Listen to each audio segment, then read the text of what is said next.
Hi dear students. In last class we have discussed about the motivation. So in that we have discussed theory, motivational theory, which is initiated by Maslow's. So which is based on the human needs. So next part of the motivation, that is the financial and non-financial incentives.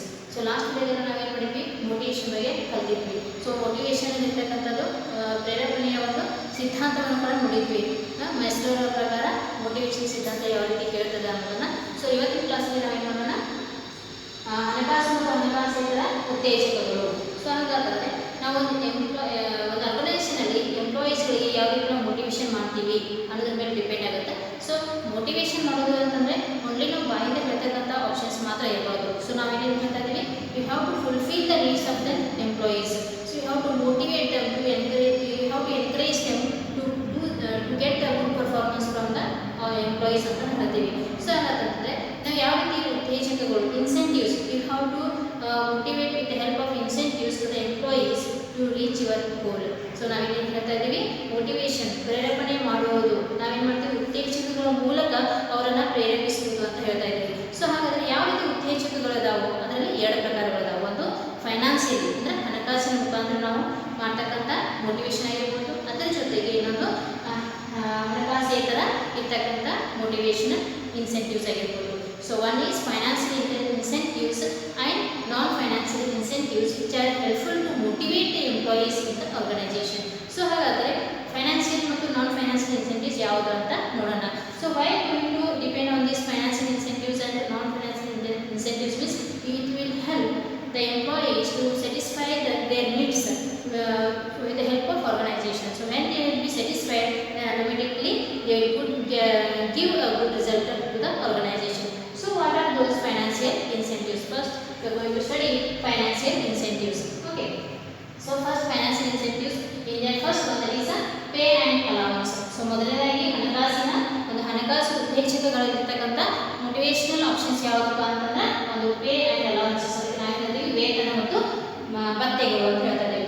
Pay and allowances in the sense what every employees having their own problems or it may be physical problems to the employees. So to fulfilling them you have to give them pay and allowances is nothing but you have to pay the salary to the employees and allowances to the day to day whatever they are going to do the work, you have to pay the allowances to the employees. So ನೀವೇನು ಮಾಡಬೇಕಾಗುತ್ತೆ, ಅಲ್ಲಿ ಎಂಪ್ಲಾಯೀಸ್ಗಳಿಗೆ ಒಂದು ವೇತನ ಮತ್ತು ಭತ್ಯೆಗಳನ್ನು ನೀಡುವ ಮುಖಾಂತರ ನಾವು motivate ಮಾಡಬೇಕು ಅಂತ ಹೇಳ್ತೀವಿ.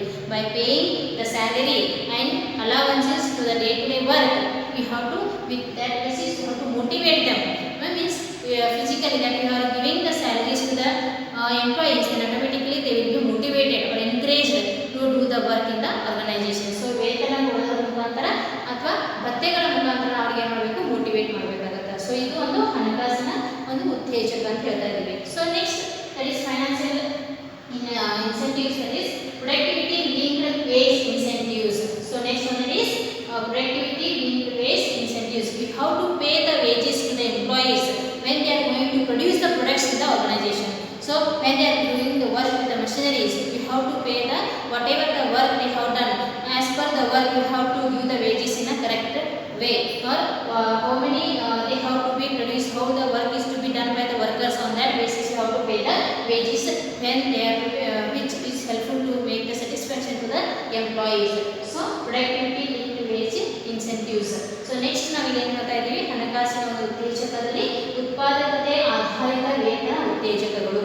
ಯಾವ ರೀತಿ ಉತ್ಪಾದನೆ ಆಗ್ತಾ ಇದೆ ನಿಮ್ಮ ಆರ್ಗನೈಸೇಷನಲ್ಲಿ, how the production is to be increase in organisation, on that basis you have to pay the wages to the employees. ಅಂತಂದರೆ ನಾವೇನು ಮಾಡ್ತೀವಿ, ಇಲ್ಲಿ ನಿಮ್ಮ ಆರ್ಗನೈಸೇಷನಲ್ಲಿ ನಿಮ್ಮ ಒಂದು ಸಂಸ್ಥೆಯಲ್ಲಿ ಯಾವ ರೀತಿ ಉತ್ಪಾದನೆ ಬೆಳಕೆ ಆಗ್ತಾ ಇದೆ, ಹಿಂಗೆ ಎಷ್ಟರ ಮಟ್ಟಿಗೆ ಅದು ಬೆಳವಣಿಗೆ ಆಗ್ತಾ ಇದೆ, ಆ ಉತ್ಪಾದಕತೆಯನ್ನು ಮಾಡ್ತಕ್ಕಂಥ ವರ್ಕರ್ಸ್ಗೆ ನಾವೇನು ಮಾಡಬೇಕು, ವೇತನವನ್ನು ನೀಡಬೇಕು.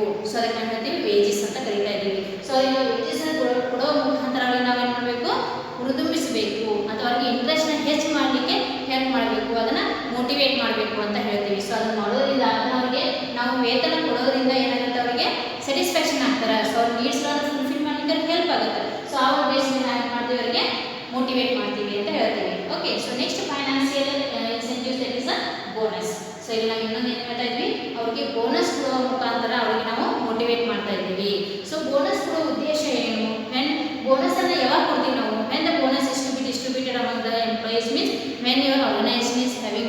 ಪ್ರಾಫಿಟ್. ಸೊ ಯಾವಾಗ ನಮ್ಗೆ ಹೆಚ್ಚಿನ ಮಟ್ಟದಲ್ಲಿ when organisation is in development stage, ಯಾವಾಗ ಡೆವಲಪ್ಮೆಂಟ್ ಆಗ್ತಾ ಇರ್ತದೆ ಪ್ರಾಫಿಟ್ ಕೂಡ ಒಳ್ಳೆ ರೀತಿಯಿಂದ ಇರುತ್ತೆ. ಸೊ ಅವಾಗ ನಾವೇನು ಮಾಡ್ತೀವಿ with the help of to share their good result in the of the organization, we have to pay the bonus to the employees. By providing the bonus they will be satisfied. ಯಾವಾಗ ನೀವು ಬೋನಸನ್ನು ಅವ್ರಿಗೆ ಕೊಡ್ತೀರಲ್ಲ ಅವಾಗ ಏನಾಗುತ್ತೆ ಎಂಪ್ಲಾಯಿಗಳಿಗೆ ಆಸಕ್ತಿನ ಹೆಚ್ಚು ಮಾಡ್ತದೆ. So bonus ಕೊಡ್ತಾರೆ, ನಾವು employees ಬಗ್ಗೆ ಕೇರ್ ಮಾಡ್ತಾರೆ, ಸೊ ನಮಗೆ ಇರ್ತಕ್ಕಂಥ ಎಲ್ಲ ನೀಡ್ಸ್ಗಳನ್ನು ಸ್ಯಾಟಿಸ್ಫೈ ಮಾಡ್ತಾರೆ. ಸೊ ಹಿಂಗೆ ಇರುವಾಗ ಏನಾಗುತ್ತೆ ಅವರು ಮೋಟಿವೇಟ್ ಆಗ್ತಾರೆ. So when you are going to provide the bonus to the employees, when you are provide the bonus, when you are having the good profit in your organization, on that basis you have to give the bonus. Bonus ne yaವಾಗ ಕೊಡ್ತೀವಿ ಅಂತಂದ್ರೆ it may be from some festivals or end of the year. So ನಾವೇನು ಮಾಡ್ತೀವಿ ಕೆಲವೊಂದು ಹಬ್ಬಗಳಲ್ಲಿ ನಾವೇನು ಮಾಡ್ತೀವಿ bonus ಅನ್ನು provide ಮಾಡ್ತೀವಿ. ಯಾಕಂದ್ರೆ ಆ ಒಂದು ಹಬ್ಬಗಳನ್ನು they have to celebrate the festivals in a good manner. So ಒಂದು ಸಂತೋಷದಿಂದ ಏನು ಮಾಡ್ತೀವಿ happy they have to celebrate the festivals. So ಆ ಒಂದು ಉದ್ದೇಶಕ್ಕೆ ನಾವೇನು ಮಾಡ್ತೀವಿ ಅವರಿಗೆ ಬೋನಸ್ ಅನ್ನು ಪ್ರೊವೈಡ್ ಮಾಡ್ತೀವಿ. So it is also one type of motivational with the help of financial incentives. Okay, so next one that is a profit sharing. ಇಲ್ಲಿ ಲಾಭದ ಹಂಚಿಕೆ ಅಂತ ಹೇಳ್ತಾ ಇದ್ದೀವಿ. So next financial incentives is what, how to share the profit among the employees. If you are getting more profit, ಈಗ ನೀವು ಒಂದು target ಇಟ್ಕೊಂಡಿರ್ತೀರಿ ಈ ವರ್ಷ ನಮ್ಗೆ ಇಷ್ಟು ಪ್ರಾಫಿಟ್ ಆಗಬೇಕು ಅಂತ ಆರ್ಗನೈಸೇಷನ್ದವರು. ಸೊ ಅದಕ್ಕಿಂತ ಹೆಚ್ಚಿನ ಮಟ್ಟದಲ್ಲಿ ಪ್ರಾಫಿಟ್ ಅರ್ನ್ ಮಾಡಿಕೊಟ್ಟಿದ್ರೆ ಎಂಪ್ಲಾಯೀಸ್ ಅಂತಂದರೆ ಆ ಒಂದು ಸಮಯದಲ್ಲಿ ನಾವೇನು ಮಾಡಬೇಕಾಗತ್ತೆ ಅವರಿಗೆ ಪ್ರಾಫಿಟನ್ನು ಹಂಚಿಕೆ ಮಾಡ್ಕೋಬೇಕಾಗತ್ತೆ. So when you are earning more profit, unexpected profit you are getting, then in that you have to share some of the profits to the employees which is motivated to the employees. It helps to motivate the employees. ಇಲ್ಲಿ ನಾವೇನು ಮಾಡ್ತೀವಿ ಹೆಚ್ಚಿನ ಮಟ್ಟದಲ್ಲಿ ಲಾಭವನ್ನು ಪಡೆದಾಗ ನಾವು ಚೌಕಟ್ಟು ಹಾಕ್ಕೊಂಡಿದ್ದಾಗ ನಾವು ಎಷ್ಟು ಪ್ರಾಫಿಟನ್ನು ಬರಬಹುದು ಅಂತ ಅಂದ್ಕೊಂಡಾಗ ಅದಕ್ಕಿಂತ ಹೆಚ್ಚಿನ ಮಟ್ಟದಲ್ಲಿ ನಮಗೆ ಲಾಭ ಗಳಿಸಿದ್ದು ಅಂತ ನಾವೇನು ಮಾಡಬೇಕಾಗುತ್ತೆ ಅವರಿಗೆ ಒಂದು ಸ್ವಲ್ಪ ಲಾಭವನ್ನು ನಾವು ಅವರಿಗೆ ಶೇರ್ ಮಾಡ್ಕೋಬೇಕಾಗುತ್ತೆ ಅಥವಾ ಹಂಚಬೇಕಾಗುತ್ತೆ. ಸೊ ಇದು ಹಂಚೋದ್ರಿಂದ ಏನು ಲಾಭ ಆಗುತ್ತೆ ಅಂತಂದರೆ ಅವಾಗ ಎಂಪ್ಲಾಯೀಸ್ಗಳಿಗೆ ಏನಾಗುತ್ತೆ ಉತ್ತೇಜಕ ಅಂದರೆ ನಾವು ಅವರಿಗೆ ಇಂಟ್ರೆಸ್ಟನ್ನು ಹೆಚ್ಚು ತೋರಿಸಲಿಕ್ಕೆ ಅಥವಾ ಅವ್ರಿಗೆ ನಾವು ಪ್ರಾಫಿಟನ್ನು ಹಂಚೋದ್ರ ಮುಖಾಂತರ ಅವ್ರಿಗೆ ನಾವೇನು ಮಾಡ್ಬೋದು ಸ್ಯಾಟಿಸ್ಫ್ಯಾಕ್ಷನ್ ಮಾಡ್ಬೋದು. ಸೊ ಅಲ್ಲಿ ಅವ್ರು ಸ್ಯಾಟಿಸ್ಫೈ ಆಗ್ತಾರೆ ಅಂತಂದ್ರೆ ಆಟೋಮೆಟಿಕಲಿ ಏನಾಗುತ್ತೆ ಮೋಟಿವೇಟ್ ಆಗ್ತಾರೆ ಅಂತ ಹೇಳ್ತಿದ್ದೀವಿ. Okay, so next that is co-partnership or stock option. So here we can say co-partnership is nothing but indirect partners of the company, means they may be shareholders. So as per the shareholders, when they are going to invest in the company, so on that basis we have to give the opportunities to the employees, which is to be motivated, means you have to give their share amount to the employees as compared to you have to give the low price as compared to the market value. So share amount should be for the employees should be less as per the market value. So this is one of the opportunity to the employees which is to be motivated in the organization. So here we can say that stock option means it is nothing but you have share amount which is to be given the facilities to the employees. So ಇಲ್ಲಿ ನಾವೇನು ಸಹ ಪಾಲುದಾರಿಕೆ ಅಥವಾ stock ಆಯ್ಕೆ ಅಂತ ಹೇಳ್ತಾ ಇದ್ದೀವಿ. So ಸಹ ಪಾಲುದಾರಿಕೆ ಅಂತಂದ್ರೆ ಯಾರು ಅಂತಂದರೆ ನಮಗೆ ಕಂಪ್ನಿ ಇರ್ತಕ್ಕಂಥ ಷೇರುದಾರರು. ಸೊ ಯಾವ ರೀತಿ ಹೊರಗಿನವರು ಇರ್ತಾರಲ್ಲ ಷೇರುದಾರರು ನಮ್ಮ ಒಂದು ಕಂಪ್ನಿಗೆ ಯಾವ ಶೇರ್ಗಳನ್ನು ಕೊಂಡ್ಕೊಂಡಿರ್ತಾರಲ್ಲ ಅದೇ ಸೇಮ್ ಅಪರ್ಚುನಿಟಿನ ನಾವೇನು ಮಾಡಬೇಕಾಗುತ್ತೆ ಎಂಪ್ಲಾಯೀಸ್ಗೂ ಕೂಡ ನಾವು ಅದನ್ನು ಅವೈಲೇಬಲ್ ಮಾಡಿಕೊಡ್ಬೇಕಾಗುತ್ತೆ. ಸೊ ಮಾರ್ಕೆಟ್ ಪ್ರೈಸ್ ಏನದ ಅದಕ್ಕಿಂತ ಒಂದು ಸ್ವಲ್ಪ ಲೆಸ್ ಪ್ರೈಸಲ್ಲಿ ನಾವೇನು ಮಾಡಬೇಕಾಗುತ್ತೆ ಎಂಪ್ಲಾಯೀಸ್ಗಳಿಗೆ ಆ ಅವಕಾಶಗಳನ್ನು ತಂದುಕೊಡ್ಬೇಕಾಗುತ್ತೆ. ಸೊ ಶೇರ್ ಅಮೌಂಟನ್ನು ಆಯ್ಕೆ ಮಾಡಲಿಕ್ಕೆ ಕೂಡ ನಾವು ಎಂಪ್ಲಾಯೀಸ್ಗಳಿಗೆ ಮೋಟಿವೇಟ್ ಮಾಡಬೇಕು ಅಂತ ಇಲ್ಲಿ ಹೇಳ್ಬೋದು. So as per the financial incentives, ಒಂದು ಹಣಕಾಸಿನ ಉತ್ತೇಜಕವಾಗಿ ಅವರಿಗೆ ಶೇರ್ ಅಮೌಂಟನ್ನು ಕೊಂಡ್ಕೊಳ್ಳಿಕ್ಕೆ ಸಹಾಯವನ್ನು ಮಾಡಬೇಕು. ಸೊ ಯಾವ ರೀತಿ ಮಾಡಬೇಕು, it should be less than market value. Okay, so ಹಾಗಾದರೆ ನೆಕ್ಸ್ಟ್ ಫೈನಾನ್ಷಿಯಲ್ ಇನ್ಸೆಂಟಿವ್ಸ್ ಯಾವುದಂದರೆ retirement benefit. After retiring the person you have to give the security to their life. So on the basis it may be pension or any provident fund. So ಇಲ್ಲಿ ನಾವೇನು ಹೇಳ್ತಾ ಇದ್ದೀವಿ ನಿವೃತ್ತಿ ಪ್ರಯೋಜನಗಳು. ಒಬ್ಬ ವ್ಯಕ್ತಿ ಅಥವಾ ಎಂಪ್ಲಾಯಿ ನಿವೃತ್ತಿ ಹೊಂದಿದ ನಂತರ ಆಫ್ಟರ್ ದೇರ್ ಜಾಬ್ ಅವಾಗ ಏನು ಮಾಡಬೇಕು ಅವರಿಗೆ ರಿಟೈರ್ಮೆಂಟ್ ಅಮೌಂಟ್ ಅಂತ ಪೆನ್ಷನ್ ಅಂತ ಆಗಿರ್ಬೋದು ಅಥವಾ ಅವರಿಗೆ ಪ್ರಾವಿಡೆಂಟ್ ಫಂಡ್ ಅಂತ ಆಗಿರ್ಬೋದು, ಈ ರೀತಿ ಅವರಿಗೆ ಅವಕಾಶಗಳನ್ನು ನಾವು ಏನು ಮಾಡಬೇಕು ಒದಗಿಸ್ಕೊಬೇಕಾಗುತ್ತೆ. ಸೊ ಇದೆಲ್ಲ ಫೆಸಿಲಿಟೀಸ್ ನಮ್ಮ ಆರ್ಗನೈಸೇಷನ್ ಅದಾವ ಅಂತ ಗೊತ್ತಾಯ್ತಂದರೆ ಸೊ ಎಂಪ್ಲಾಯೀಸ್ ಏನು ಮಾಡ್ತಾರೆ ಒಂದು ಉತ್ತೇಜಕಗಳನ್ನು ಅನುಭವಿಸಿ ಅಥವಾ ಅವುಗಳನ್ನು ಉಪಯೋಗಿಸ್ಕೊಂಡು ಅವರು ವರ್ಕ್ ಮಾಡಲಿಕ್ಕೆ ಎನ್ಕರೇಜ್ ಆಗ್ತಾರೆ ಅಂತ ಹೇಳ್ಬೋದು ಇಲ್ಲಿ. So retirement amount benefits to be available for the you should give the facility, retirement facility, that means you have to provide them pension or any provident fund to their future life which is to be motivated to the employee. So next you can say that requisites or you can say in the Kannada that is ಬಕ್ಷಿಸುಗಳು, means here you can say we have to provide the facilities to the employees, not only the employees but we have to provide some services or resources to the family members of the employees. So ಇಲ್ಲಿ ನಾವು ಬಕ್ಷಿಸುಗಳು ಅಂತ ಇದಕ್ಕೆ ಅಂತೀವಿ ಅಂತಂದರೆ ನಮ್ಮಲ್ಲಿರ್ತಕ್ಕಂಥ ವರ್ಕರ್ಸ್ಗಳಿಗೆ, ಎಂಪ್ಲಾಯೀಸ್ಗಳಿಗೆ ಅಥವಾ ನೌಕರರಿಗೆ ಅವರಿಗೆ ವೈಯಕ್ತಿಕವಾಗಿ ಅಷ್ಟೇ ಸಂಪನ್ಮೂಲಗಳನ್ನು ಕೊಡದೆ ಅವರ ಫ್ಯಾಮಿಲಿಯಲ್ಲಿರ್ತಕ್ಕಂಥ ಸದಸ್ಯರಿಗೂ ಕೂಡ ನಾವೇನು ಮಾಡಬೇಕಾಗತ್ತೆ, ಕೆಲವು ಸಂಪನ್ಮೂಲಗಳನ್ನು ಒದಗಿಸ್ಕೊಡ್ಬೇಕಾಗತ್ತೆ. ಸೊ ಯಾವ ರೀತಿ ಸೋರ್ಸಸ್ ಯಾವುವು? So what are those sources? Requisites are nothing but you have to provide the medical facility to their family members, or whether you can provide the housing facility to their family, or you can give the education facility to their children. These are the requisites which are giving the financial incentives to the employees. So which is to be benefited to the employees and which are to be motivated them. Okay, so here you can say that ಬಕ್ಷಿಸುಗಳು ಅಂತಂದರೆ ನಮ್ಮಲ್ಲಿರ್ತಕ್ಕಂಥ ನೌಕರರಿಗೆ ಅವರ family ಮೆಂಬರ್ಸಿಗೋಸ್ಕರ ಮನೆ ಆಗಿರ್ಬೋದು, ಅಥವಾ ಒಂದು hospital facility ಆಗಿರ್ಬೋದು, ಅಥವಾ ಅವರಿಗೆ ಅವರ ಮಕ್ಕಳಿಗೆ ಒಂದು ಶಿಕ್ಷಣದ ಅವಶ್ಯಕತೆ ಇರ್ತಕ್ಕಂಥ ರಿಸೋರ್ಸಸ್ ಆಗಿರ್ಬೋದು. ಸೊ ಅವರಿಗೆಲ್ಲ ಅಂಥ ಅವಕಾಶಗಳನ್ನು ಅಥವಾ ಅವರಿಗೆ ರಿಸೋರ್ಸಸ್ಗಳನ್ನು, ಸಂಪನ್ಮೂಲಗಳನ್ನು ಏನು ಮಾಡಬೇಕು, ಒದಗಿಸ್ಕೊಡ್ಬೇಕಾಗುತ್ತೆ. So with help of these we have to say that it is to easily motivated to the employees. So ಇವುಗಳ ಎಲ್ಲ ಅವಶ್ಯಕತೆಗಳಿಗೆ ಅವರಿಗೆ ಇರ್ತಕ್ಕಂಥ ಅಗತ್ಯತೆಗಳನ್ನು ಪೂರೈಕೆ ಮಾಡಿದ್ವಿ ಅಂತಂದರೆ ಎದ್ರ ಮುಖಾಂತರ ಮಾಡ್ತಾ ಇದ್ದೀವಿ, ನಾವು ಹಣಕಾಸಿನ ಒಂದು ಉದ್ದೇಶಕಗಳ ಮುಖಾಂತರ ಅವ್ರಿಗೆ ನಾವು ಮೋಟಿವೇಟ್ ಮಾಡ್ತಾ ಇದ್ದೀವಿ. ಸೊ ಅವಾಗ ಏನಾಗುತ್ತೆ, automatically it should be benefited to the organisation. So these are the some of the financial incentives which are to be provided to the employees, which is benefited to the organization by reaching their objective. So ಇವುಗಳನ್ನು ಕೊಡೋದ್ರಿಂದ ನಮ್ಗೆ ಏನಾಗುತ್ತೆ, ಒಂದು ಆರ್ಗನೈಸೇಷನಲ್ಲಿ ಅವರಿಗೆ financial support ಸಿಗೋದ್ರಿಂದ ಇನ್ನೂ ಹೆಚ್ಚಿನ ಮಟ್ಟದಲ್ಲಿ ಆಸಕ್ತಿಯನ್ನು ಹೊಂದಿ ಅವರು ನಮ್ಮ ಒಂದು ಆರ್ಗನೈಸೇಷನಲ್ಲಿ ಒಳ್ಳೆ ಪರ್ಫಾರ್ಮೆನ್ಸ್ ಕೊಡೋದ್ರಿಂದ ಏನಾಗುತ್ತೆ, ಗುಡ್ ರಿಸಲ್ಟನ್ನು ನಾವು ಪಡೆಯಬಹುದು ಮತ್ತು ಒಂದು ಗುರಿಯನ್ನು ತಲುಪಲಿಕ್ಕೆ ಸಹಾಯ ಆಗ್ತದೆ ಅಂತ ಹೇಳ್ತೀವಿ. ಓಕೆ, ಇದು ಇಷ್ಟೆಲ್ಲ ಫೈನಾನ್ಷಿಯಲಿ ಇನ್ಸೆಂಟಿವ್ಸ್ ಅಂತ ಹೇಳ್ತಾ ಇದ್ದೀವಿ, ಹಣಕಾಸಿನಲ್ಲಿ ಆಗ್ತಕ್ಕಂಥ ಉತ್ತೇಜಕಗಳು. ಹಾಗಾದರೆ ಈಗ ನಾನ್ ಫೈನಾನ್ಸ್ ಇನ್ಸೆಂಟಿವ್ಸ್ ಯಾವುವು ಅಂತಂದರೆ ಹಣಕಾಸೇತರ ಉತ್ತೇಜಕಗಳು ಯಾವುವು? ಬರೀ ಹಣದಿಂದ ಮಾತ್ರ ನಾವು ಮೋಟಿವೇಟ್ ಮಾಡಲಿಕ್ಕೆ ಸಾಧ್ಯ ಇಲ್ಲ. ಸೊ ಅದನ್ನು ಹೊರತುಪಡಿಸಿ ಇನ್ನೂ ಕೆಲವೊಂದು ವಿಷಯಗಳು ಇರ್ತವೆ. So not only the finance will be motivate the employees, without finance also they will be motivated in the organisation. So which are those? Let us see. So ನಾವು we have to study non financial incentives. So ಏನು ಹೇಳ್ತಾರೆ ನಾವು, ಹಣಕಾಸೇತರ ಉತ್ತೇಜಕಗಳು. So ಹಣಕಾಸಿಗೆ ಸಂಬಂಧಪಟ್ಟಂಥ ಎಲ್ಲ ಅವಕಾಶಗಳನ್ನು ಅಥವಾ ಅಗತ್ಯತೆಗಳನ್ನು ಪೂರೈಕೆ ಮಾಡ್ತೀವಿ, ಇದು ಒಂದು ಪಾಠ ಆಯಿತು. ಸೊ ಈಗ ಹಣಕಾಸನ್ನು ಹೊರತುಪಡಿಸಿ ಇನ್ನಿತರ ಯಾವ ವಿಷಯಗಳ ಮುಖಾಂತರ ಅವರಿಗೆ ಮೋಟಿವೇಟ್ ಮಾಡಬಹುದು ಅಂತ ಕೇಳಿದಾಗ, ಸೊ ನಾವು status. So non financial incentives that is a status, ಅಂತಸ್ತು ಅಂತ ಹೇಳ್ತೀವಿ. We have to build the status in the organisation. We have to study the performance of the employee, then you have to give the status, or you have to improve their status in the organization. So ಅವ್ರಿಗೆ ಇರ್ತಕ್ಕಂಥ ಒಂದು ಅಂತಸ್ತು ಏನದ, ಅವ್ರದ್ದು status ಏನದ ಅನ್ನೋದನ್ನು ನಾವು ತಿಳ್ಕೊಂಡು ಅವರಿಗೆ ಇಂಪ್ರೂವ್ಮೆಂಟ್ ಮಾಡಲಿಕ್ಕೆ ಹೆಲ್ಪ್ ಮಾಡಬೇಕಾಗುತ್ತೆ. ಸೊ ಅವಾಗ ಏನಾಗುತ್ತೆ, ಅವರಿಗೆ ಇಂಟ್ರೆಸ್ಟ್ ಹೆಚ್ಚಾಗುತ್ತೆ ಆರ್ಗನೈಸೇಷನಲ್ಲಿ. So it is also one of the incentives which is to be motivated to the employee. So next, organisational climate, ಸಂಘಟನಾತ್ಮಕ ವಾತಾವರಣ. So in every organization there should be a good environment in the all departments. It means what, you have to build a good climate or good relationship among the employees, which are to be motivated, which are to be encouraged, that they have to take the interest in a particular task. So here we can say that where the organization having a good climate or good environment, automatically the workers will do the good work with the enjoying their task. Okay, so ನಾವು ಇಲ್ಲಿ ಏನು ಹೇಳ್ತೀವಿ, ಸಂಘಟನಾತ್ಮಕ ವಾತಾವರಣ ಅಂತಂದರೆ ಏನು? ಇಲ್ಲಿ ನಾವು ಒಂದು ಪ್ರತಿಯೊಂದು ಆರ್ಗನೈಸೇಷನಲ್ಲಿ ಇರ್ತಕ್ಕಂಥ ಎಂಪ್ಲಾಯೀಸ್ಗಳು ಒಂದು ಪರ್ಟಿಕ್ಯುಲರ್ ಡಿಪಾರ್ಟ್ಮೆಂಟಲ್ಲಿ ಒಂದು ಒಳ್ಳೆಯ ವಾತಾವರಣ ಇದ್ದರೆ ಮಾತ್ರ ಏನಾಗುತ್ತೆ, ಎಂಪ್ಲಾಯೀಸ್ ಇಂಟ್ರೆಸ್ಟಿಂದ ವರ್ಕ್ ಮಾಡಲಿಕ್ಕೆ ಹೆಲ್ಪ್ ಆಗುತ್ತೆ. ಸೊ ಆ ಒಂದು ಉದ್ದೇಶದಿಂದ ನಾವೇನು ಮಾಡಬೇಕು, ನಮ್ಮಲ್ಲಿ ಇರ್ತಕ್ಕಂಥ ಎನ್ವಿರಾನ್ಮೆಂಟ್ ವಾತಾವರಣ ಸರಿ ಹೊಂದಿದ್ರೆ ಅಂದರೆ ಯಾವುದೇ ರೀತಿ ಕಾನ್ಫ್ಲಿಕ್ಟ್ಸ್ ಬರಬಾರ್ದು, ಯಾವುದೇ ರೀತಿ ತಕರಾರುಗಳು ಬರದೇ ಇರೋ ಥರ ನೋಡಿಕೊಂಡು ಮ್ಯಾನೇಜ್ಮೆಂಟ್ ಅವರು ಒಳ್ಳೆ ರೀತಿಯಲ್ಲಿ ವಾತಾವರಣ ಕ್ರಿಯೇಟ್ ಮಾಡಿದ್ರು ಅಂತಂದರೆ ಆರ್ಗನೈಸೇಷನ್ ಇರ್ತಕ್ಕಂಥ ಎಂಪ್ಲಾಯೀಸ್ ಏನು ಮಾಡ್ತಾರೆ, ಒಳ್ಳೆ ರೀತಿಯಾಗಿ ಕೆಲಸ ಮಾಡಲಿಕ್ಕೆ ಸಾಧ್ಯ ಆಗುತ್ತೆ. ಸೊ ಅದು ಕೂಡ ನಾವೇನು ಹೇಳ್ತಾ ಇದ್ದೇವೆ, ಇಲ್ಲಿ ಒಂದು ನಾನ್ ಫೈನಾನ್ಸ್ ಇನ್ಸೆಂಟಿವ್ಸ್ ಅಂತ ಕರೀತಾ ಇದ್ದೀವಿ.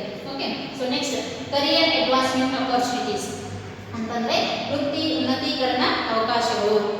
ಇಲ್ಲಿ ನಾವೇನು ಹೇಳ್ತಾ ಇದ್ದೇವೆ, if they are having a good performance or if they are having a good knowledge in their experience after in their particular job, so in that moment you have to promote them, you have to give the opportunity for the higher level.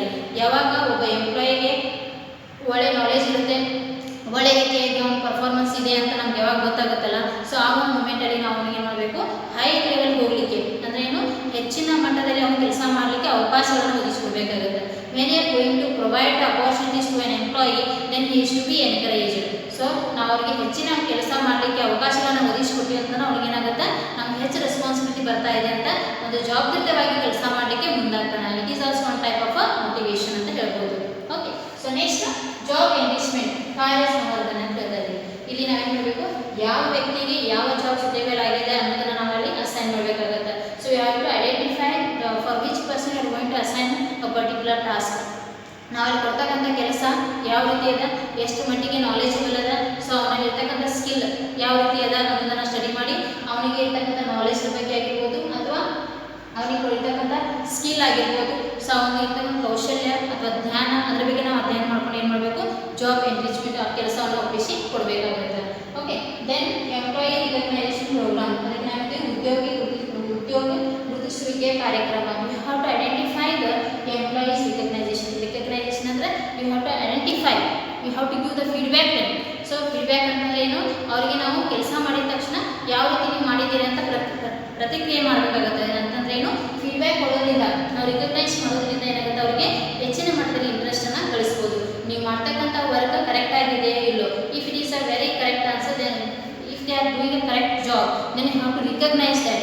You have to recognize the work, you have to supervise them, then automatically they will be motivated. So when you are going to recognize that particular task, particular work, then they will be motivated. Why? Because they will get the interest that you are recognizing our work. So automatically employees to be interested. So ಇದು ನಾವು ಏನು ಮಾಡ್ತಾ ಇದ್ದೀವಿ, ಯಾವಾಗ ನೀವು ಉದ್ಯೋಗಿಗಳು ಮಾಡ್ತಕ್ಕಂಥ ಕೆಲಸವನ್ನು ಗುರುತಿಸ್ತಿರಲ್ಲ, ಅವ್ರಿಗೆ ನಾವು ಒಳ್ಳೆ ರೀತಿಯಾಗಿ ಫೀಡ್ಬ್ಯಾಕ್ ಕೊಡ್ತೀವಲ್ಲ, ಅವಾಗ ಮಾತ್ರ ಅವ್ರಿಗೆ ಮಾಡೋಕ್ಕೆ ಸಾಧ್ಯತೆ ಇದೆ, ಇನ್ನೂ ಹೆಚ್ಚಿನ ಮಟ್ಟದಲ್ಲಿ ಕೆಲಸ ಮಾಡಲಿಕ್ಕೆ ಇಂಟ್ರೆಸ್ಟ್ನ ತೋರಿಸ್ತಾರೆ. ಸೊ ಅದ್ರ ಜೊತೆಗೆ ಇನ್ನೊಂದು ಹೇಳ್ತೀವಿ ನಾವು ಜಾಬ್ ಸೆಕ್ಯೂರಿಟಿ, ಉದ್ಯೋಗ ಭದ್ರತೆ. ಇಲ್ಲಿ ಏನು ಹೇಳ್ತಾ ಇದ್ದೀವಿ, ಅವ್ರಿಗೆ ನಾವು ಹಣಕಾಸಿನ ಮುಖಾಂತರ, ಇಲ್ಲಿ ಫೈನಾನ್ಷಿಯಲ್ ಸಪೋರ್ಟ್ ಅಂತ ನೋಡಿದಾಗ ಏನಾಗುತ್ತೆ, ಅವ್ರಿಗೆ ನಾವು ಹಣಕಾಸಿನ ಅಂದರೆ ಪೆನ್ಷನ್ ಆಗಿರ್ಬೋದು ಅಥವಾ ಅವರಿಗೆ ನಾವು ಸ್ಯಾಲ್ರಿ ಕೊಡೋದಾಗಿರ್ಬೋದು, ಈ ರೀತಿ ನಾವು ಏನು ಮಾಡ್ತೀವಿ, ಹಣಕಾಸಿನ ಮುಖಾಂತರ ಉದ್ದೇಶಗಳನ್ನು ಕಾಣ್ತಾ ಇದ್ದೀವಿ. ಇಲ್ಲಿ ನಾನ್ ಫೈನಾನ್ಷಿಯಲಿ ಕಂಡುಕೊಂಡಾಗ ಜಾಬ್ ಸೆಕ್ಯೂರಿಟಿ ಯಾವ ರೀತಿ ಕೊಡ್ಬೋದು ಅಂತ ಕೇಳಿದಾಗ ನಾವಿಲ್ಲಿ ಅವ್ರಿಗೆ ಯಾವ ರೀತಿ ಕೊಡ್ಬೋದಪ್ಪ ಅಂತಂದರೆ, ಅವರಿಗೆ ನಾವು ಫಾರ್ ಎಕ್ಸಾಂಪಲ್ ಈಗ ಪೆನ್ಷನ್ ಅಂತಂದರೆ ಕ್ಯಾಶ್ ಫೈನಾನ್ಷಿಯಲಿ ಅಂತ ಹೇಳ್ಬೋದು. ಇಲ್ಲಿ ನಾವು ಭದ್ರತೆ ಕೊಡೋದ್ರಿಂದ ಅಂತಂದರೆ ಅವ್ರಿಗೆ ನಾವು ಪರ್ಮನೆಂಟ್ ಆಗಿ ಜಾಬ್ಗಳನ್ನು ಮಾಡಿಕೊಡೋದು ಅಂತಂದರೆ ಸ್ವಲ್ಪ ದಿವಸಗಳ ಮಟ್ಟಿಗೆ ಅಷ್ಟೇ ಅಂತಲ್ಲ, ಅವ್ರಿಗೆ ನಾವು ಪರ್ಮನೆಂಟ್ ಆಗಿ ಜಾಬನ್ನು ಕೊಡ್ತೀವಿ ಅಥವಾ ಅವರಿಗೆ ಸ್ಪೆಸಿಫಿಕ್ ಆಗಿ ನೀವು ಇಂಥ ಡಿಪಾರ್ಟ್ಮೆಂಟ್ ಸೀಮಿತವಾಗಿದ್ದೀರಿ ಅನ್ನೋದನ್ನು ಅವ್ರಿಗೆ ಏನು ಮಾಡಬೇಕು, ರೆಗ್ಯುಲರ್ ಆಗಿ ಪರ್ಮನೆಂಟ್ ಜಾಬನ್ನು ಆಯ್ಕೆ ಮಾಡಲಿಕ್ಕೆ ಸಹಾಯ ಮಾಡಬೇಕಾಗುತ್ತೆ. ಆಮೇಲೆ ಆ ಜಾಬ್ಗೆ ಯಾವ ರೀತಿ ನಿಮ್ಗೆ ಅಡೆತಡೆಗಳು ಇಲ್ಲದೆ ಅಂತಾರೆ ಭದ್ರತೆನ ಸೆಕ್ಯೂರಿಟಿಯನ್ನು ಕೊಡಲಿಕ್ಕೆ ಹೆಲ್ಪ್ ಮಾಡಬೇಕು. ಸೊ ಅದ ನಂತರ ಎಂಪ್ಲಾಯಿ ಪಾರ್ಟಿಸಿಪೇಷನ್, ನೌಕರರ ಭಾಗವಹಿಸುವಿಕೆ. ಸೊ ಇಲ್ಲಿ for example you can say for employee participation, whatever the changes or whatever work you are going to with organisation, management have to support the employees to participate in a particular work. Means you have to give the opportunity to participate in the work. You have to guide them how to do the work. ನೀವು ಒಂದು ಯಾವುದೇ ಕಾರ್ಯವನ್ನು ಮಾಡುವಾಗ ಅಲ್ಲಿ ವರ್ಕರ್ಸ್ಗೂ ಕೂಡ ನಾವು ಒಂದು ಅವಕಾಶ ಕೊಡಬೇಕಾಗತ್ತೆ.